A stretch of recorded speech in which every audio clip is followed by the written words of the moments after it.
보시면 됩니다. 글씨가 안 보이면은 앞에를 보세요.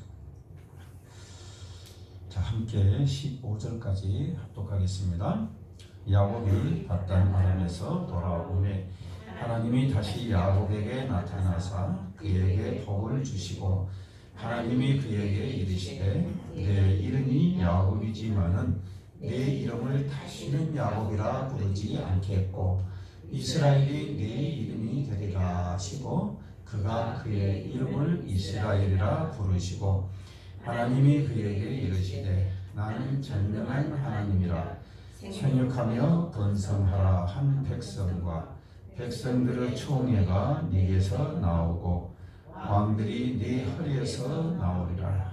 내가 아브라함과 이삭에게 준 땅을 네게 주고 내가 네 후손에게 그 땅을 주리라 하시고 하나님이 그와 말씀하시던 곳에서 그를 떠나 올라가시는지라. 야곱이 하나님이 자기와 말씀하시던 곳에 기둥 곧 돌 기둥을 세우고 그 위에 전제물을 붓고 또 그 위에 기름을 붓고 하나님이 자기와 말씀하시던 곳에 이름을 베델이라 불렀더라. 아멘. 자, 오늘 주시는 하나님의 말씀은 무엇입니까? 다시 찾아오신 하나님. 요즘 코로나로 인해서 불편하시죠? 근데 코로나로 인해서 엄청 어려운 사람들도 많습니다. 근데 여러분, 코로나가 우리에게 주는 것이 꼭 고통만은 아닐 수도 있습니다. 다시 말해서 코로나가 이 나에게 주어지는 은이 우리가 어떻게 생각하느냐에 따라서 그것이 유익할 수도 있고 아니면 무익할 수도 있습니다. 지금 미국의 뉴욕 같은 데는 이상한 일이 벌어지고 있답니다. 그게 무슨 일이냐고 물어보니까요, 사람들이 도시를 빠져나간답니다. 사람들이 열심히 도시 생활을 해요. 여러분 도시 가서 보시면 알겠지만 얼마나 바쁩니까? 우리가 서울 가면은요 그냥 알아요. 시골에서 올라온 사람하고 서울 산 사람하고 걸음걸이를 보면 그냥 태가 나요. 그죠? 다 쫓겨다녀요. 그렇게 바쁜 생활을 그 뉴욕에서 하던 미국 시민들이요, 코로나 때문에 어떻게 됐어요? 다 가정이 들어가 있는 거예요. 그러니까 감금 아닌 감금이 되어 있는 거예요. 그러다 보니까 뭐가 많아요? 시간이 생긴 거예요. 시간이 생기니까 어쩝니까? 자기 자신을 돌아보기 시작을 했어요. 내가 지금까지 뭐하고 살았지? 과연 내가 무엇을 위해서 살아왔지? 이런 자기 성찰의 시간이 주어졌다는 거예요. 그러다 보니까 그 사람들이 거기서 깨닫는 것이 있어가지고 도시를 빠져나가기 시작을 해서 인근 주변으로 도시를 벗어나는 곳으로 사람들이 나가는 거예요. 그래서 그곳에서 살림을 정착하다 보니까 도시 밖에 있는 땅들이 올랐다고 그래요. 여러분 일생을요, 우리 인생을요 한 단어로 표현을 한다면 여러분 뭐라고 표현하시겠습니까? 어렵죠?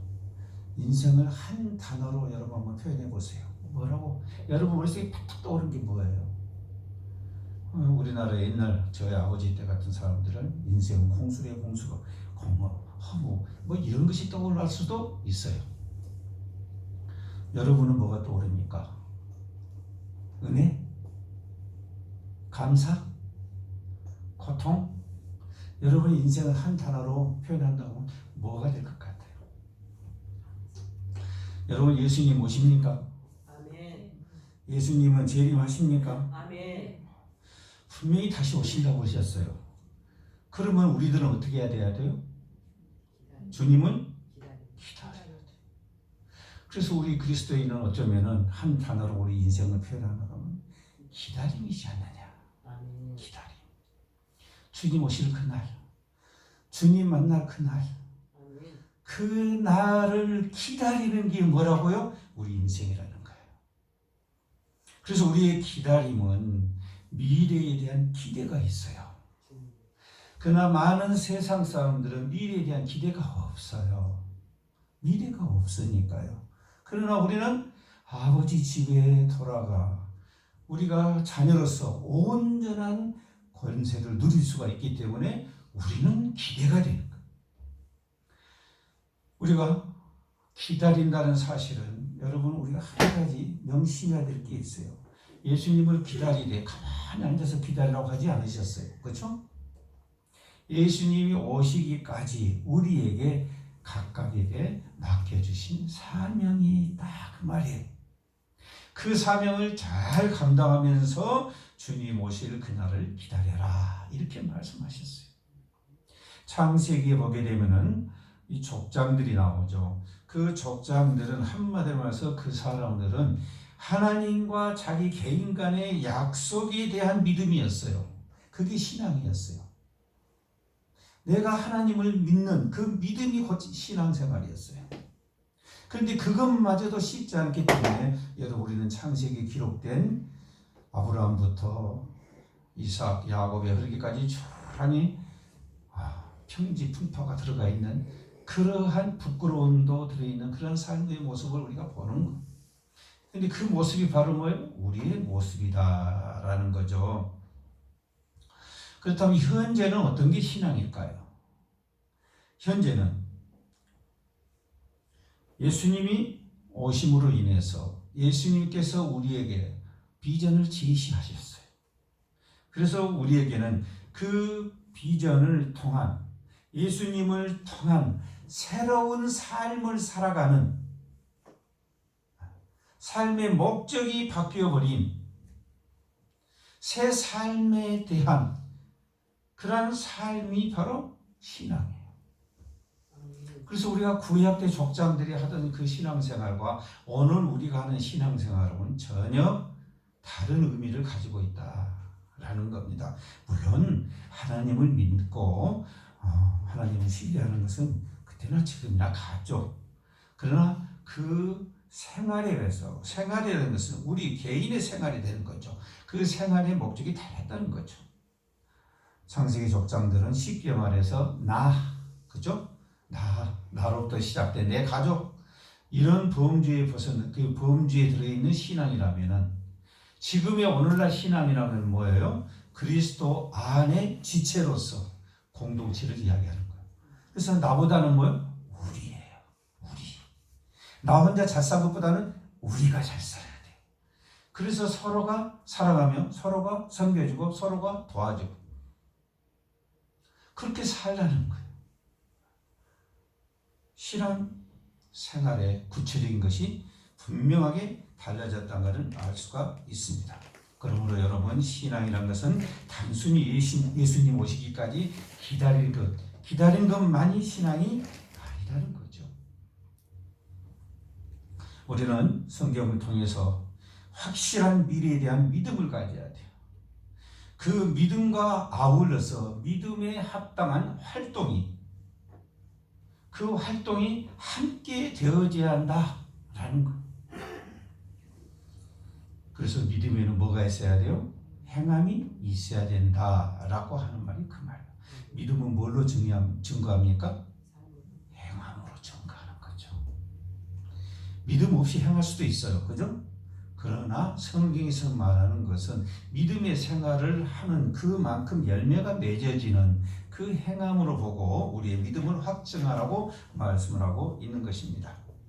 다시 말해서 오늘날 신앙은 예수님께서 우리에게 주신 우리에게 주어진 그 비전을 함께 하기 위해서 이루기 위해서 성령님과 동행하시는 것, 동행하는 것이 바로 신앙생활이에요. 그러니까 예수님 따로, 성령님 따로, 우리 따로가 아니라 성령님이 주가 되시고 우리와 함께 우리가 연합되어져서 그분이 이끌어 가시는 그 뜻에 우리의 비전을 두고 함께 나아가는 삶, 이것이 뭐라고요? 신앙이다 그 말입니다. 그러므로 여러분 우리 예수님이 왜 이 땅에 오셨고 성령님이 왜 이 땅에 오셔서 우리에게 함께 하시는가 라는 것을 우리가 다시 그 의미를 생각해 봐야 돼요. 오늘 본문의 제목이 무엇이라고요? 다시 찾아오신 하나님. 예, 우리 하나님은 한 번 오시고 끝나버린 것이 아니라 다시 찾아오실. 여러분, 우리 하나님은 지금도 우리를 찾으시고 또 찾아오고 계십니다. 아멘. 그 하나님을 믿으시길 바랍니다. 아멘. 자, 9절 말씀 보겠습니다. 야곱이 밧단 아람에서 돌아오매 하나님이 다시 야곱에게 나타나사 그랬어요. 밧단 아람에서 야곱이 돌아왔어요. 그런데 야곱이 스스로 자원해서 돌아왔나요? 그렇지가 않았어요. 스스로 자원해서 온 것이 아니라 하나님이 돌아가라고 올라오라고 해서 그 말씀에 순종해서 올라왔던 거예요. 올라오니까 하나님께서 다시 나타나신 거예요. 20년 전 형 에서의 그 죽음의 협박에 못 이겨서 도망을 치다시피 하란으로 갑니다. 그 하란으로 가면서 길에서 노숙을 해요. 그래서 돌을 베고 잠을 자다가 꿈을 꾸게 되는데 그 꿈속에서 누구를 만나요? 천사와 하나님을 만나게 되는 거예요. 그리고 하나님의 음성을 듣게 되는 거예요. 그리고 하나님의 언약의 말씀을 듣게 되는 거예요. 그래서 딱 깨고 나니까 하나님이 진짜로 계셨네? 라는 것을 믿게 됐다라는 겁니다. 그 꿈속에서 하나님께서는 야곱에게 약속을 하십니다. 그 말씀이 창세기 28장 15절 말씀이에요.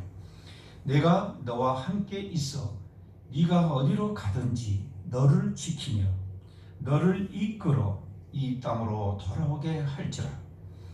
내가 네게 허락한 것을 다 이루기까지 너를 떠나지 아니하리라 하신지라. 아멘. 아멘. 아멘. 지금 하나님께서는 야곱에게 뭘 약속하신 거예요? 너와 함께 하겠다는 거죠. 너와 함께 하면서 어쩐다?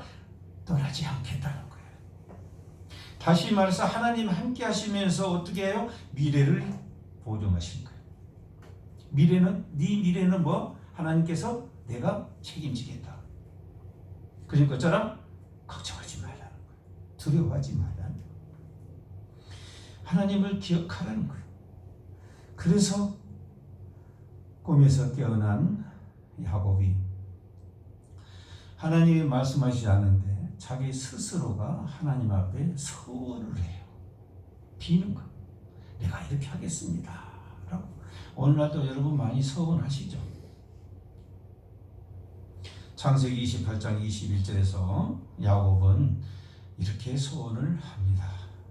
내가 평안히 아버지 집으로 돌아가게 하시오면 여호와께서 나의 하나님이 되실 것이요 내가 기둥으로 세운 이 돌이 하나님의 전이 될 것이요 하나님께서 내게 주신 모든 것에서 10분지 1을 내가 반드시 하나님께 드리겠나이다. 그냥 드리는 정도가 아니라 뭐 드린다고요? 반드시. 지금 뭘 약속한 거예요? 나의 하나님이 되신다는 말은 하나님을 믿는다는 뜻이죠. 아멘. 하나님을 온전히 믿겠습니다 라는 신앙 고백. 그리고 지금 이 장소, 이 돌이 증거가 돼서 하나님이 집이 될 것이란 말은 무슨 말이에요? 성소가 될 것이다 그 말이었죠. 요즘으로 말하면은 성전, 교회를 세우겠습니다. 그런 뜻이었어요. 그리고 하나님이 내게 주신 모든 것에서 그랬어요. 모든 것에다가 뭘 한다? 10분지 1, 11조를 내가 반드시 하나님께 드리겠나이다. 지금 야곱은 소원하면서 신앙 고백을 하는 거예요. 하나님께 충성을 맹세하는 거예요. 하나님이 나 무사히 돌아오게 해주시면요 진짜로 하나님 이제 내가 확실하게 정확하게 절대로 배신 않고 믿겠습니다. 그 아울러 신앙생활을 잘 하겠습니다. 요즘으로 말하면 뭘 이야기하는 거예요? 예배 생활을 잘 하겠습니다 라고 소원을 했던 거. 그런데 20년 만에 하나님께서 돌아오게 하시니까 돌아온 야곱은 하나님과의 약속을 잊어버렸을까요? 기억했을까요? 기억을 했어요. 그런데 자기가 서원한 것을 지켰어요? 안 지켰어요? 안 지켰어요. 그래서 장막을 어디다 칩니까? 숲곳에다 장막을 쳐요. 여러분이 너무나 잘 아실 거예요. 그 숲곳이라는 것은 어떤 곳이었습니까? 33장 20절에 보게 되면은요, 어디선가 보았던 그 글이 또 나와요. 뭐라고 말합니까? 거기에 제단을 쌓고 그 이름을 엘엘로헤 이스라엘이라 불렀더라. 이렇게 말을 해요. 그러니까 제단을 쌓았어. 안 쌓은 게 아니야. 제단을 쌓았어. 그런데 어디다 쌓은 거예요? 지금 어디다 쌓는다고 서원을 했어요? 베델에다 쌓는다고 서원했잖아요. 그런데 베델에다 제단을 쌓은 게 아니라 세겜성 앞에서 그곳에서 제단을 쌓고 그것을 이스라엘이라고 이름을 붙였단 말이에요. 여러분 어디서 많이 들어봤죠? 어디서 들어봤어요? 아주 유명한 사건이죠. 뒤에 것만 빼면 앞에는 여러분이 좋아하는 거. 골드. 무슨 사건? 금송아지 사건. 금송아지 만들어 놓고 뭐라고 그랬어요? 이것이 우리 하나님이다, 여호와 하나님이다 그랬잖아요. 근데 지금 야곱이 똑같이 그렇게 하고 있는 거예요. 분명히 베델에 가서 제단을 쌓고 하나님 전을 여기서 하겠습니다 해놓고는 지금 어디 있는 거예요? 세겜 성읍 앞에가 세겜이 아마도 상당히 발달한 도시였어요. 문화도 있고. 그러니까 그 앞에 벌판에서 그곳에다가 장막을 치고 거기다 터를 잡았다는 소리예요. 거기다 치고 거기다가 제단을 쌓고 이것이 엘헬로의 이스라엘이다 이렇게 칭해버린 거예요. 근데 그 결과는 어땠어요? 여러분이 잘 아는 디나의 사건이 생겨나는 거예요. 그 디나의 사건에 대해서 생명을 잃어버리는 아브라함이 야곱이 자기 자녀들을 데리고 그곳에서 이제 도망을 가게 돼요. 어디로 도망갈 바를 몰라서 당황하고 있을 때 그때 하나님이 나타나셔서 말씀하셨다고 말해요. 창세기 31장 13절에서 말씀하십니다. 나는 베델의 하나님이라. 어디? 베델의 하나님. 이 소리를 들은 야곱은 어쩔까요? 자기가 소원했던 것이 바짝 떠오르겠죠. 그 베델의 하나님이라. 네가 거기서 기둥에 기름을 붓고 거기서 내게 서원하였으니 지금 일어나 이 곳을 떠나서 내 출생지로 돌아가라 하시니라. 무슨 말이에요? 소원했던 그곳 베델로 돌아가라는 거예요. 돌이키라는 거예요. 지금 야곱은 어떤 신앙생활을 하고 있는 거예요? 자기가 원하는 신앙생활을 하는 거예요. 그리고 자기 마음대로 장소를 변경하고 자기 마음대로 그곳에다 제단을 쌓고 예배를 드린 거예요. 그러나 하나님께서는 하나님과의 약속이 이루어졌던 그곳, 처음 서원할 때의 그 첫 감동, 그 장소를 하나님은 기억하시고 그 장소를 좋아하시는 거예요. 그래서 야곱을 그쪽으로 인도를 하신 거예요. 우리 하나님은 분명히 기억하십니다. 문제는 우리가 잊어버리니까 문제죠. 하나님께 서원해놓고 하나님 이 문제만 해결해 주시면 제가 어찌어찌 하겠습니다 라고 서원을 해놓고 그것이 이루어지면 시간이 지나서 다 잊어버려요. 소원한 자체를 잊어버려요. 그 은혜도 다 까먹어버려요. 그리고 언제 그랬냐 그러고 살아가는 거예요. 다시 찾아오신 하나님은 야곱으로 하여금 자기가 했던 서원을 생각나게 하십니다. 다시 말씀드려서 우리 성도들에게 주셨던 사명, 그 사명을 다시 깨닫게 하시기 위해서 우리의 성령님은 항상 우리와 내주하시면서 우리에게 가르쳐 주시고 싶어 하신다라는 거예요. 그래서 우리가 항상 성령께 집중해야 됩니다. 하나님을 기억해야 됩니다. 하나님을 기억하지 않으면 우리는 세상 속에 서서히 빠져들어가 버립니다. 9절 말씀 보겠습니다. 그렇게 돌아오니까 하나님께서는 그에게 뭘 주셨다고 그래요? 복을 주시고. 복을 주셨다고 그래요. 여러분 복은 받고 싶죠? 신앙생활 조금 못해도 복은 받아야 돼요. 아멘? 아멘. 자, 이렇게 돌아오니까 하나님께서요 다시 야곱에게 나타나셔갖고 그에게 복을 주시겠다고 말씀을 하십니다. 자, 하나님께서 야곱에게 베들로 올라오라 할 때 그 야곱은 그대로 순종합니다. 그리고 자기 가족들을 다 물러보아가지고 선포를 합니다. 그게 35장 2절 말씀이에요. 야곱이 이에 자기 집과 사람과 자기와 함께한 모든 자에게 이르되 너희 중에 있는 이방 신상들을 버리고 자신을 정결하게 하고 너희들의 의복을 바꾸어 입으라 이렇게 명령을 합니다. 가장 먼저 해야 될 것은 뭡니까? 지금 짐 싸고 보따리 싸고 이걸 하는 게 아니고 먼저 뭐부터 하라는 거예요? 정결하게 하라 그 말이에요. 영적인 것으로 하나님 앞에 깨끗하게 하라. 다시 말해서 잘못된 것을 돌이키려고 그래요. 이걸 우리는 뭐라고 이야기해요? 회개라고 말씀합니다. 아멘. 이 회개의 말씀 가지고 누가 오셨어요? 예수님이 오셨단 말이에요. 그래서 회개하고 예수 그리스도의 말씀을 믿고 영접하면 그랬죠. 영접하면 너희에게 구원을 주시겠다고 약속을 하신 거예요. 아멘. 그래서 우리는 새로운 언약 관계예요. 35장 4절에 보게 되면은 이제 구체적으로 나옵니다. 그들이 자기 손에 있는 모든 이방 신상들과 자기 귀에 있는 귀고리들을 야곱에게 주는지라. 야곱이 그것들을 세겜 근처 상수리 나무 아래에 묻고 그랬어요. 묻어버렸어요. 요즘 같으면 어떻게 하겠어요? 그걸 녹여가지고 갖고 가겠죠.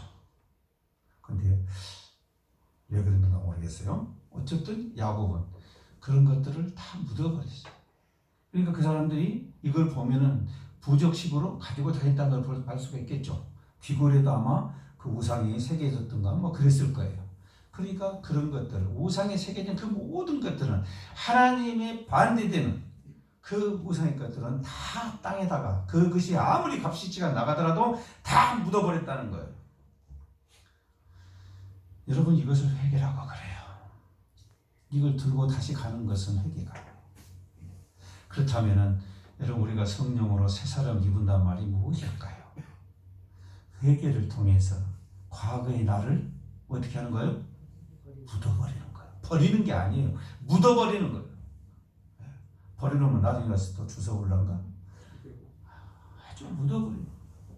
과거에 죄성에 묻어져 있던 그 습관이던 나, 그 나를 버려야 된다 그 말이에요. 완전히 버려, 묻어버리는. 그리고 나서 이제 짐을 챙겨가지고 야곱이 베델로 드디어 올라갑니다. 올라가니까 하나님께서 더 나타나신 거예요. 이제 기뻐하신 거예요. 그리고 그에게 복을 줘요. 3가지 복을 줘요. 여러분 이 복이 여러분 가정에 임하기를 원합니다. 아멘. 여러분 가정에 이 복을 받기를 원합니다. 아멘. 자, 복을 받으려면 무슨 복인 줄 알아야 받겠죠? 그렇지 않으면 저도 무엇인지 몰라요. 자, 35장 10절에서 하나님께서 첫 복을 어떻게 주십니까? 하나님이 그에게 이르시되 네 이름이 야곱이지만은 네 이름을 다시는 야곱이라 부르지 않겠고 이스라엘이 네 이름이 되리라 라고 말씀하십니다. 이름을 바꾼다는 말은요 본질을 바꿔버리는 뜻이에요. 개선이 아니에요. 고치는 것이 아니고 완전히 바꿔버린 거예요. 완전히 형질이 변경돼 버린 거예요. 바꿔져 버린 거예요. 야곱이라는 이름은 뭐예요? 발 뒤축을 잡으면 그랬죠. 누구 발 뒤축 잡았어요? 에서. 에서 발 뒤축을 잡았어. 그런데 다른 뜻으로는 뭐예요? 그 야곱 안에 들인 뜻은 거짓말쟁이. 야곱이 거짓말쟁이 아니에요? 그렇죠. 하란 갖고도 거짓말 얼마나 합니까? 거짓말쟁이.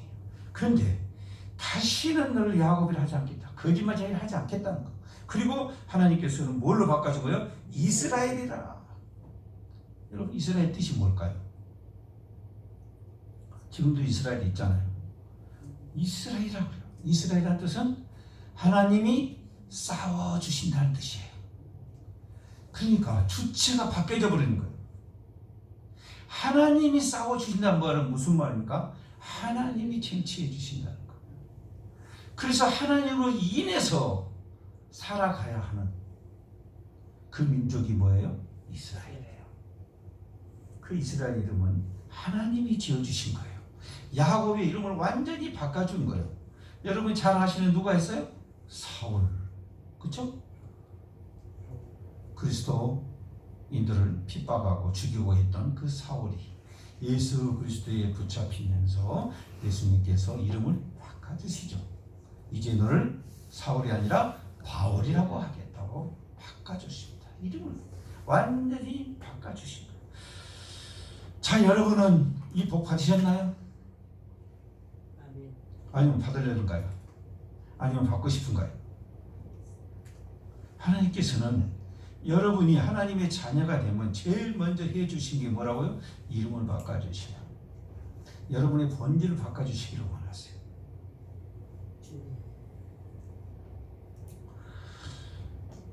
두 번째 복입니다. 35장 11절에서 말씀하십니다. 하나님이 그에게 이르시되 나는 전능한 하나님이라 생육하며 번성하라 한 백성과 그랬어요. 백성과 무슨 말이에요? 그 백성이 다 누구예요? 야곱의 자식들이에요. 야곱의 자식들에서 나온 그 자손들이 다 결국은 뭐예요? 이스라엘이 돼요. 그 백성이 되게 하겠다는 거. 그리고 뭐라고 말씀하십니까? 백성들이 총회가 네게서 나오고 그랬어요.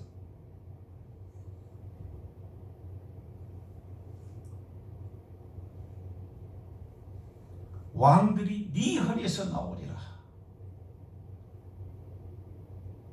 그랬어요? 안 그랬어요? 그랬어요. 일반 왕들뿐만이 아니라 진정한 왕이신 예수 그리스도가 이 족보로 해서 계보로 오시게 되는 거예요.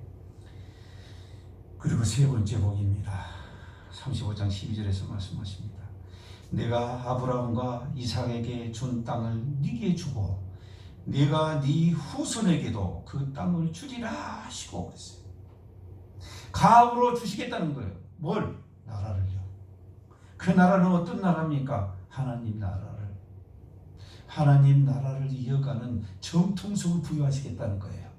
그래서 이스라엘은 하나님부터 축복받은 선택받은 백성이라고 말하는 거예요.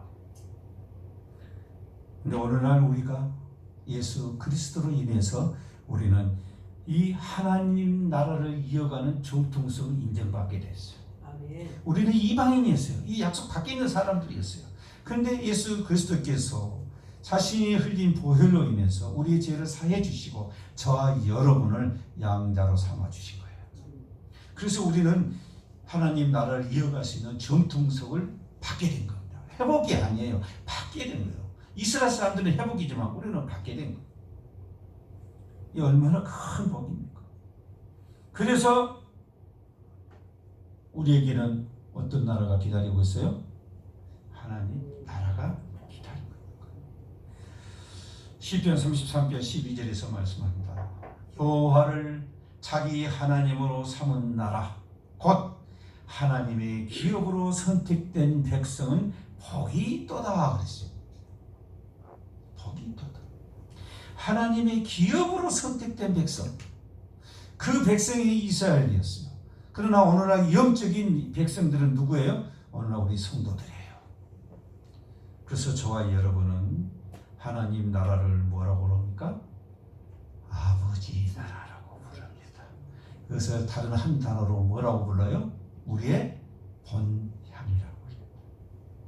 우리의 진짜 집이에요. 진짜 고향, 진짜 집, 본향. 아멘. 아멘. 그 본향이 우리에게 주어진 거예요. 아멘.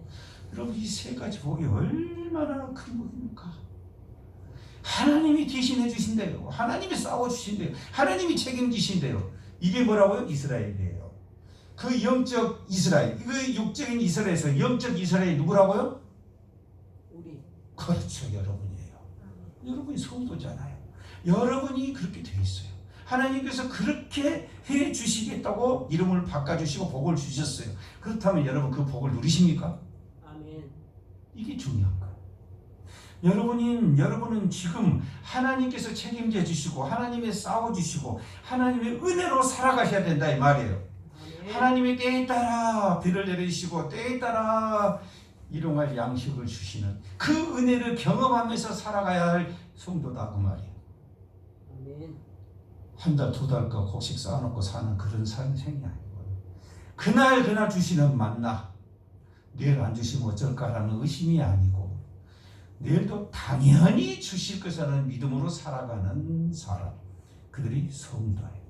그들이 곧 하나님의 백성이고 그들이 곧 하나님의 기업이에요. 그 사람들에게 기업이 주어진 거예요. 그래서 우리는 하나님의 백성, 하나님의 자녀라 부름받는 그런 거룩한 성도가 되었다는 사실입니다. 지금 야곱에게 다시 찾아오신 하나님은 바로 야곱에게 더 복에 복을 더하시기 위해서 우리 사람에게 가장 소중한 복을 주시기 위해서 다시 찾아오신 거예요. 그래서 다시 찾아서 주신 거예요. 14절 말씀 보겠습니다. 야곱이 하나님이 자기가 말씀하시는 곳에 기둥 곧 돌기둥을 세우고 그랬어요. 하나님이 다시 찾아오셔서 자기와 전에 말씀하시던 그 곳에서 서로 대화를 하시고 그곳에서 복을 주셨다는 사실이에요. 오늘이 야곱이 있기까지 그곳이 있기까지는 하나님의 보호하심과 인도하심이 있었어요. 하나님께서 처음에 창세기 28장 15절에서 약속을 하셨어요. 내가 너와 함께 있었어요. 너를 지키고 너를 이끌어 돌아오게 할지라고 말씀하셨어요. 창세기 28장 15절에서 분명히 말씀하시잖아요. 내가 너와 함께서 네가 어디로 가든지 어쩌신다? 너를 지키며 그랬어요. 지키고 또 두 번째는 뭐예요? 너를 이끌어 그랬어요. 여러분, 우리 하나님은 우리에게 오셔서 우리를 지켜주시고 우리를 이끌어 주시기를 원하시는 하나님이십니다. 아멘. 아멘. 그래서 우리에게 허락하신 그 복, 그것을 다 이루기까지 우리를 떠난다 안 떠난다? 안 떠나신다는 거예요. 이것을 믿는다는 거예요. 아멘. 이것이 하나님의 우리를 향하신 작전이에요. 하나님의 계획이에요. 아멘. 그렇다면 우리는 이 계획에서 동참할 수 있는 한 가지, 그게 뭐예요? 믿음이죠. 그걸 온전히 믿는 거예요. 그리고 하나님 능력에 의지하는 거예요. 그리고 하나님께서 우리에게 주신 그 사명만을 우리의 목표, 우리의 비전을 삼고 나가는 거예요. 베델은 하나님의 집이에요.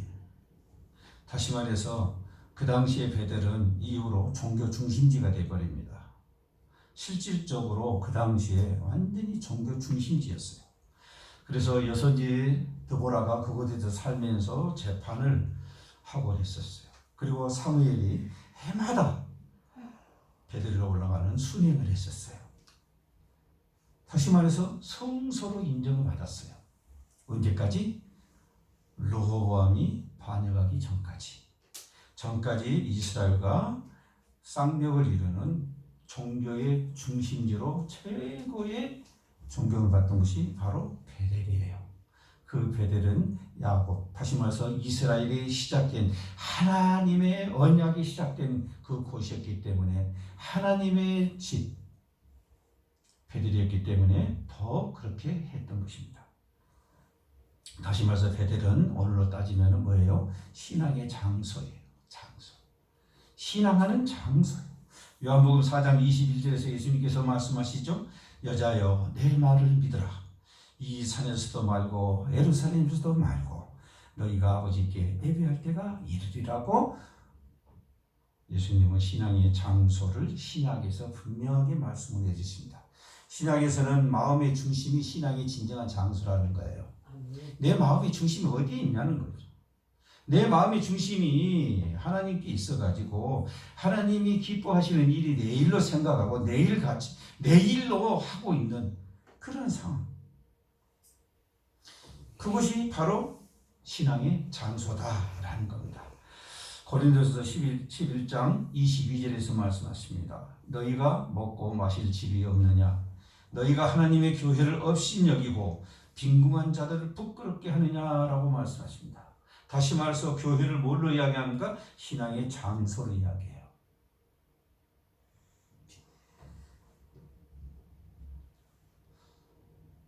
고린도전서 7장 17절에서 말씀하십니다.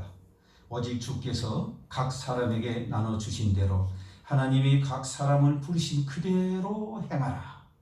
내가 모든 교회에서 이와 같이 명하노라. 아멘. 아멘. 각 사람을 부르신 그대로 행하래요. 그리고 뭐 하라고요? 각 사람에게 나눠주신 대로. 은사, 달란트 이런 거죠. 그것이 크고 작고 간에 그것은 우리가 논할 이유가 없어요. 한 달을 더 주든 두 달, 5달 그것은 누구 마음이에요? 주님 마음이에요. 주님이 우리에게 맡겨주시면 그 맡겨주신 것에 대해서 우리가 최선을 다하면 되는 거예요. 우리의 인생을 기다리라고 그랬어요. 그런데 주님은요 그냥 무작정 기다리라고 하지 않았었어요. 깨어 기다리라고 했어요. 깨어. 그 말은 무슨 말이겠어요? 예수님께서 우리에게 당부하신 말씀 있죠. 우리에게 주신 달란트 사명이 있죠. 그 사명을 잘 감당하라는 말이에요. 그게 깨어란 말이에요. 깨어. 그냥 우리가 일상생활 하는 것, 그리고 주일에 한번 교회 가는 거, 그게 아니란 말이에요. 그게 아니에요. 일상생활 속에 뭐가 돼야 돼요? 하나님이 중심이 되주셔야 돼요. 그래서 그분에게 내 관심과 기쁨이, 초점이 그리로 맞춰져야 돼요. 여러분, 우리가 봉사하는 것도, 우리가 섬기는 것도 그렇게 돼야 돼요. 우리가 중심이 되면 안 돼요. 칭찬받으려고 일을 하는 것은 이건 잘못된 거예요. 칭찬은 누구한테 받으면 돼요? 하나님께 받으면 돼요. 우리는 땀과 노력을 다 하면 되는 거예요. 그것은 우리 사명이에요. 그걸 했을 때 우리는 뭡니까? 성령께서 주시는 기쁨을 맛보잖아요. 육신은 힘들지만은, 육신은 피곤하지만은, 영으로는 기쁘단 말이에요. 마음의 중심이 어디 있냐는 거죠. 그래서 고린도서 1장 24절에서 바울 사도가 고백합니다. 나는 이제 너희를 위하여 받는 괴로움을 기뻐하고 그리스도의 남은 고난을 그의 몸된 교회를 위하여 내 육체에 채우노라. 여러분, 우리 솔직히 한번 이야기해 보자고요. 바울 사도 정도 되면은요, 어디 교회든 간에 잘 나가는 교회 또는 돈 많은 교회, 성도들 많은 교회, 그곳에 앉아서 감독할 수 있잖아요. 근데 바울 사도는 그걸 기뻐하지 않았어요. 그걸 다른 사람에게 다 맡겨주고, 그리고 자기는 뭡니까? 오직 십자가만을 전하기 위해서 성경이 기록된 대로 엄청난 자기 고난을, 수난을 겪은 거예요. 그 고난을 감당하는 거예요. 그게 바울 사도에게는 기쁨이고 행복이에요. 세상 사람들이 볼 때는 어리석다 할지 몰라요. 그러나 바울 사도는 그게 기쁨이고 그게 비전이고 그게 그 사람의 사명이었어요.